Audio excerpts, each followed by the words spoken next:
This is a war that should have never happened. It's a war the Russians tried repeatedly to settle on terms that were very, very beneficial to Ukraine and us. The major thing they wanted was for us to keep NATO out of the Ukraine. The big military contractors want to add new countries to NATO all the time. Why?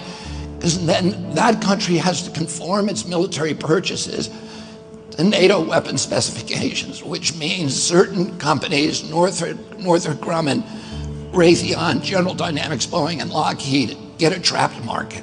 In March of 2022, we committed $113 billion. Just to give you an example, we could have built a home for almost every homeless person in this country. We then committed another $24 billion since then, 2 months ago, and now President Biden's asking for another $60 billion. But the big, big expenses are going to come after the war, when we have to rebuild all the things that we destroyed. Mitch McConnell was asked, can we really afford to spend $113 billion to Ukraine? He said, don't worry. It's not really going to Ukraine. It's going to American defense manufacturers. So he just admitted it's a money laundering scheme. And who do you think owns every one of those companies? BlackRock.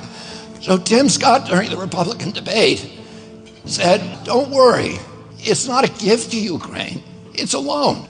So raise your hand if you think that that loan's ever getting paid back. Yeah, of course it's not. So why do they call it a loan? Because if they call it a loan, they can impose loan conditions. And what are the loan conditions that we impose on? Number one, an extreme austerity program, so that if you're poor in Ukraine, you're going to be poor forever. Number two, most important, Ukraine has to put all of its government-owned assets up for sale to multinational corporations, including all of its agricultural land, the biggest single asset in Europe. In Ukraine, there's been 1,000 years of war fought over that land. It's the richest farmland in the world. It's the breadbasket of Europe.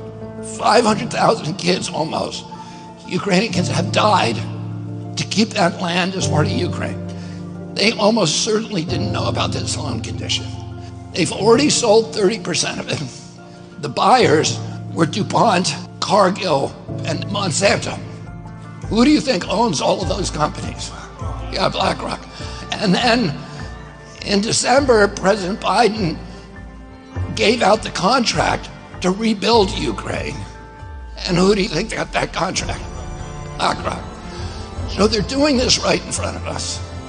They don't even care that we know anymore, because they know that they can get away with it. And how do they know that? Because they have a strategy.